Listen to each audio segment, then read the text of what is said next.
किसी गांव में एक साधु रहा करता था। वह जब भी नाचता था तभी बारिश होती थी।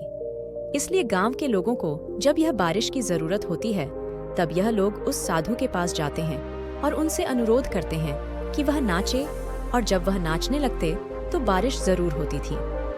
कुछ दिनों बाद 4 लड़के शहर से गांव में घूमने आए। जब उन्हें यह बात पता चली कि किसी साधु के नाचने से बारिश होती है तो उन्हें यकीन नहीं हुआ। पहली पढ़ाई लिखाई के घमंड में उन्होंने गांव वालों को चुनौती दे दी कि अगर हम भी नाचेंगे तो बारिश होगी, और अगर हमारे नाचने से बारिश नहीं हुई तो साधु के नाचने से भी बारिश नहीं होगी। अगले दिन सुबह सुबह गांव वाले उन 4 लड़कों को लेकर साधु के कुटिया के पास पहुंचे। गांव वालों ने साधु को सारी बात बताई। फिर उन लड़कों ने नाचना शुरू किया। पहले लड़के ने नाचना शुरू किया। आधा घंटा बीत गया। फिर पहला लड़का थक कर बैठ गया, पर बादल नहीं दिखे। कुछ देर बाद दूसरे लड़के से नाचना शुरू किया और 1 घंटे बीते बीते वह भी थक कर बैठ गया।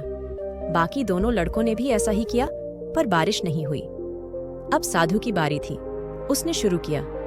1 घंटा बीत गया, पर बारिश नहीं हुई। साधु फिर भी नहीं रुका, वह नाचता ही रहा। नाचते नाचते 2 घंटे बीत गए, पर बारिश नहीं हुई। 4 घंटे बीत गए, पर बारिश नहीं हुई, लेकिन साधु तो रुकने का नाम ही नहीं ले रहा था। धीरे धीरे शाम ढलने लगी कि तभी बादलों की गड़गड़ाहट सुनाई दी और थोड़ी देर बाद जोरों की बारिश होने लगी। यह देखकर 4 लड़के दंग रह गए और तुरंत साधु से क्षमा मांगी। फिर 4 लड़कों ने साधु से पूछा, बाबा, भला ऐसा क्यों कि हमारे नाचने से बारिश नहीं हुई और आपके नाचने से बारिश हो गई? साधु ने उत्तर दिया, जब मैं नाचता हूँ तो 2 बातों का ध्यान रखता हूँ। पहली बात तो मैं यह सोचता हूँ कि अगर मैं नाचूंगा तो बारिश को होना ही पड़ेगा, और दूसरी यह कि मैं तब तक नाच लूंगा जब तक कि बारिश ना हो जाए। सफलता पाने वाले में भी यही गुण विद्यमान होता है, पर जिस काम को भी करते हैं उसमें उन्हें सफल होने का पूरा भरोसा होता है, और तब तक उस काम को करते हैं जब तक कि उसमें सफल ना हो जाएंगे।